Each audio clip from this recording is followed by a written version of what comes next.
Prédication du 18e dimanche du temps ordinaire de l'année B, Jean 6, 24-35.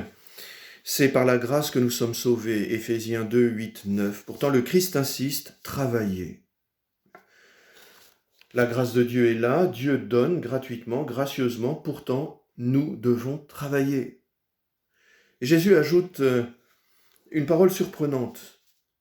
Non pas pour la nourriture qui se perd, mais pour la nourriture qui demeure jusque dans la vie éternelle. Jean 6, 27. C'est une parole qui n'est pas facile à proposer à un homme qui meurt de faim. La dirions-nous devant un SDF ? On dit communément qu'il faut nourrir un être humain avant de lui proposer de se tourner vers les nourritures divines. D'ailleurs, une prière de la messe, cette messe qui s'intitule « Messe pour demander la pluie », une prière de cette messe donc semble elle aussi contredire la parole de Jésus, puisque nous demandons dans cette messe d'être rassurés pour les biens de la terre afin de pouvoir mieux rechercher les biens d'éternité. On a donc l'impression que la parole du Christ dans l'évangile d'aujourd'hui rencontre des démentis dans notre réalité. Bien, en fait, il n'y a pas de contradiction. Cette contradiction n'est qu'apparente. C'est en effet le contexte immédiat de cette scène d'évangile qui justifie la parole du Christ. Puisque la foule ne voit qu'une seule chose, les nourritures terrestres, lui, Jésus, insiste sur les nourritures célestes. Il veut rééquilibrer les choses. Il n'y a pas de contradiction du tout. De même, il n'y a pas de contradiction entre la grâce de Dieu et l'effort humain. Paul l'écrit, « Ne laissez pas sans effet la grâce reçue de Dieu ».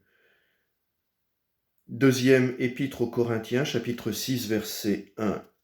Le don de Dieu ne dispense pas l'homme de l'effort spirituel. Combien de sacrements de baptême, combien de sacrements de mariage resteront sans effet parce qu'il n'y aura aucun travail à partir de ces sacrements. Ce travail est nécessaire également parce que il porte sur quelque chose qui est un défi pas facile à relever. Les dons de Dieu ne sont pas d'une grande simplicité à admettre, même si ce sont des dons issus de sa grâce. Dieu fait homme, Dieu crucifié, Christ ressuscité, présent dans les apparences du pain et du vin.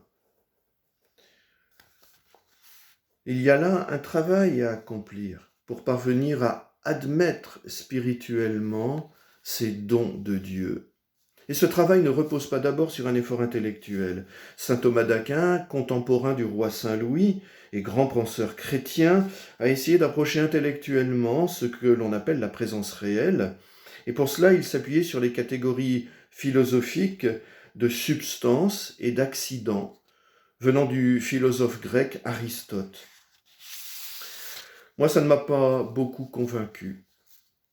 Cette approche intellectuelle ne m'a pas beaucoup convaincu et je lui préfère nettement la simplicité de l'expression « présence réelle ». Il est là le travail à effectuer.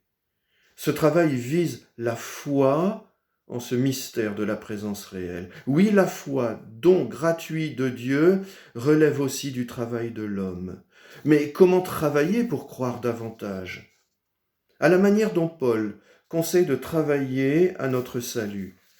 Philippiens 2,12, Paul écrit « Travaillez à votre salut avec crainte et tremblement ». Avec crainte et tremblement. Alors cela signifie-t-il dans la peur, dans l'inquiétude face au jugement de Dieu ? Bien sûr que non, bien sûr que non.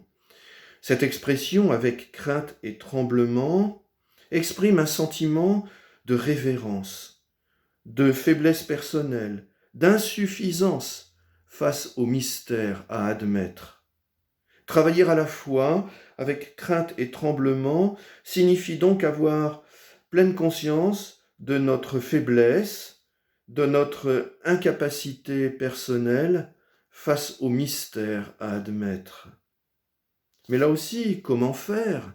Comment faire pour être dans la crainte et le tremblement dont parle l'apôtre Paul? Eh bien, cela se réalise dans un cri du cœur, qui se trouve au chapitre 9 de l'évangile de Marc, et plus précisément en Marc 9, 24. Ce cri du cœur est celui qui est poussé par le père d'un enfant possédé. Le Christ invite ce père à la foi, et alors celui-ci répond « Je crois, viens au secours de mon manque de foi ». Elle est là l'attitude à adopter face au mystère auquel nous voulons croire davantage. Dire au Christ « Je crois » et ajouter « Viens au secours de mon manque de foi ». Si cette attitude est vraie en notre cœur, le Christ trouve alors un boulevard pour faire grandir en nous la foi. Amen.